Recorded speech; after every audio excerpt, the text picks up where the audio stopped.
সিঙ্গাপুরের বিপক্ষে ম্যাচ, হাজার হাজার দর্শক আশা পেতে বসে আছে বাংলাদেশ জিতবে। অভিষেক হয়েছে সমিত সোমেন। তবে ম্যাচের তখন ৪৪ মিনিট, বাংলাদেশের রক্ষণে ঢুকে পড়ে সিঙ্গাপুর।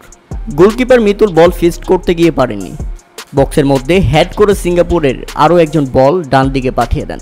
সেখান থেকে তিনি বল দেন বাঁ পাশে। শট নেন সিঙ্গাপুরের উইয়াং।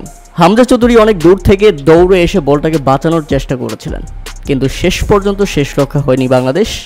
পারলেন না হামজা চৌধুরী। এক গোলে পিছিয়ে বিরতিতে যায় বাংলাদেশ। হাজার হাজার মানুষকে নীরব করে দিল সিঙ্গাপুর। এরপর ম্যাচের ৫৭ মিনিটে বাংলাদেশকে ২-০ গোলে পিছিয়ে দেয় সিঙ্গাপুর। সিঙ্গাপুরের হয়ে দ্বিতীয় গোলটি করেন ইসকান ফান্দি। এরপর অনেক সুযোগ নষ্টের পর অবশেষে বাংলাদেশ গোলের দেখা পায়। ম্যাচের ৬৭তম মিনিটে হামজা চৌধুরীর বানিয়ে দেওয়া বল থেকে সিঙ্গাপুরের গোলকিপারকে বোকা বানান রাকিব।